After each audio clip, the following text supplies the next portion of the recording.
তৃণমূলের বিরুদ্ধে অপপ্রচারের অভিযোগ তুলে পাল্টা প্রচারে নামলেন জোট প্রার্থী মোহিত সেনগুপ্ত।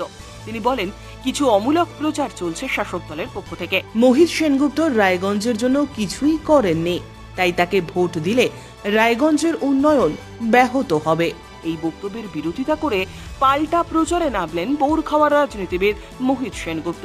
তিনি বিধায়ক থাকাকালীন কি কাজ করেছিলেন তা নিয়ে পাল্টা প্রচার শুরু করেছেন। একসময় রায়গঞ্জ পুরসভার চেয়ারম্যানও ছিলেন তিনি।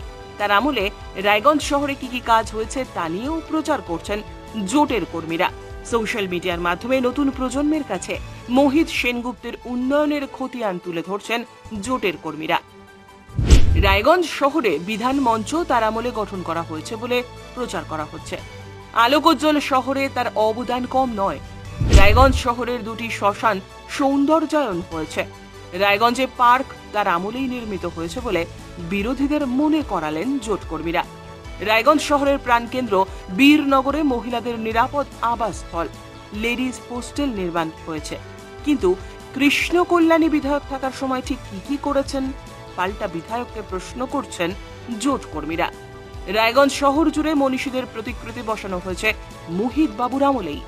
অতিথিদের নিরাপদ আশ্রয়স্থল করা হয়েছে বলে দাবি কংগ্রেসের তরফ থেকে। রেলের উন্নয়নও যে প্রয়াত কেন্দ্রীয় মন্ত্রী প্রিয়রঞ্জন দাসমুন্সির হাত ধরেই হয়েছিল তাও তুলে ধরা হচ্ছে প্রচারের মাধ্যমে। সাগরদিঘিতে কি সাগরদিঘিতে সাধু যায়নি, তো বাম কংগ্রেস জোটে প্রার্থী হচ্ছে। আমাদের অবশ্যই বাম কংগ্রেস জোট প্রার্থী হিসেবে আমি জিতব। এই সমীকরণটা কি? রাজ্যে তো রয়েছে, ক্ষমতায় রয়েছে তৃণমূল, তাতে কি সেই জায়গাটাতে কি করে লড়াই করবে? তৃণমূল কংগ্রেস থাকলে কি লড়াই করা যাবে না? আমরা লড়াই করে আমি তো সিদ্ধা সোজাকে দাঁড়িয়ে আছি। তৃণমূল কাজ করতে কী হবে জানি, কারণ বামফ্রন্ট এবং আমাদের জন্য তৃণমূল কংগ্রেসে 12 বছর ছিল, পৌরসভা আমরা চালিয়েছি। আমরা কীভাবে কাজ করতে পারি আমরা জানি। কিন্তু আমার বাম কংগ্রেস জোট কাজ করতে পারে, মানুষের কাজ করতে পারে এবং এলাকায় উন্নয়ন করতে পারে, প্রমাণিত পরীক্ষিত। আর তৃণমূল কংগ্রেস আজকে ভোটটা পঞ্চায়েত মিউনিসিপ্যালিটি ভোট আজকে শহরে ভাগার পর্যন্ত করেছে তৃণমূল কংগ্রেস।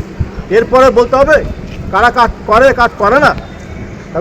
তৃণমূল কংগ্রেস মানে সন্ত্রাস দল, সন্ত্রাসের গর্ভে জন্ম হয়েছে। এরা কোনো নির্বাচন সন্ত্রাস ছাড়া করে না।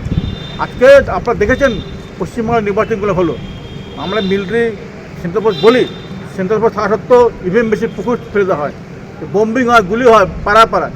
তো সন্ত্রাস রক্ত ঝরবে না পশ্চিমবঙ্গের কোনো নির্বাচনের বিচার আছে? ব্যুরো রিপোর্ট, উত্তরের প্রহরী।